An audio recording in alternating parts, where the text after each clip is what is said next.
லக்னத்தில் சூரியன் சந்திரன் சுக்கிரன் இருந்தால் அது ஜாதகரே டாப்புக்கு வந்துருவார். எல்லார் மத்தியிலையும் பேர் புகழோட இருப்பாருன்னு அர்த்தம். ஒரு பெரிய கம்பெனிக்கு போனாருன்னு வைங்க சார், நீங்கள் ஒரு 100 பேர் வேலை செய்கிற இடத்துல நீங்கள் லேபராக இருந்தீங்கன்னா யாருக்கும் தெரியாது. மேனேஜராக இருந்தால், யூனியன் லீடராக இருந்தால், யூனியன் லீடராக இருந்தால் தெரியும்ல. அப்போ அத்தனை பேர் உங்களை சந்திப்பாங்கல்ல.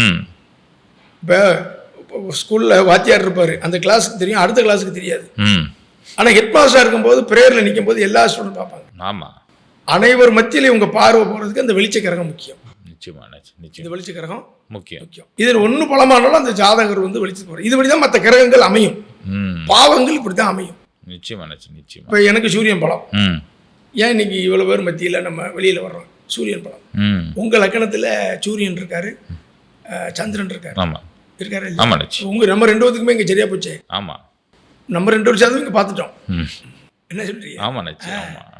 இப்படி நீங்கள் பலனை பார்த்துட்டு வாங்க. இதெல்லாம் எந்த சூழ்நிலையிலும் இவங்களுக்கு ஒரு வெளிச்சத்துக்கு வருவாங்க, பப்ளிசிட்டி ஆவாங்க அப்படின்னு சொன்னீங்கன்னா சரியாக இருக்கும்.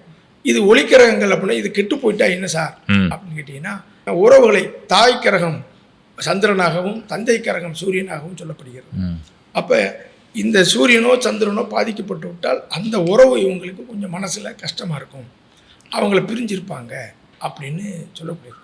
சந்திரன் சுகபோகத்துக்கு அதிபதி, அதனால் சந்திரன் பலம் குறைஞ்சிட்டா சுகத்தை விட்டு கொடுத்து நான் வேலை வந்தேன், உன்னை இழந்து ஒன்று அணித்தேன் அப்படிங்கிறதையும் அது சொல்லணும்னாச்சு.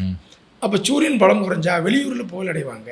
சூரியன் பகல் கிரகம், அப்போ இங்கே பகலில் எங்கே இருட்டும் அங்கே போய் வேலை பார்க்குறோம் அப்படிங்கிறது. சுக்கிரன் பலம் வளர்ந்துருச்சு, சுக்கிரன் பலம் இருந்துச்சுன்னா அந்த உறவுகள் சிறப்பில்லை, அவ்வளோதான். மனைவி அத்தை குடும்பத்தை பிரிஞ்சிருந்தா அத்தைகள் சிறப்பில்லை, அவ்வளோதான். யாருக்காவது கண் பார்வை, சூரியன் சந்திரன் சுக்கிரன் இவங்களில் யார் பலம் குறைஞ்சாலும், பலம்னா நீச்சம் மறைவு ஸ்தானங்களில் தான் கண் பார்வை பாதிக்கப்பட்ட ஒருவர் இவருடைய பிளட் சர்க்குலேஷனில் இருப்பாங்க. அது அம்மா வழியிலையா அப்பா வழியிலையான்னு கேட்கணும். நமக்கு மட்டும் சொல்லாது, நமக்கு உறவுகளையும் சொல்லும். நீங்கள் எகுத்த வீடியோ சொல்கிறீங்களா?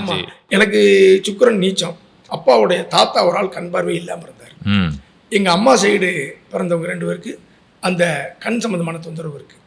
எனக்கு பக்கத்து வீடு நான் எங்கே போயிருந்தாலும் இப்போ நீங்கள் தங்குற இடத்துக்கிட்ட ஒரு ஆள் கண் பார்வை பிரச்சனை இது வந்துக்கிட்டே இருக்கும்.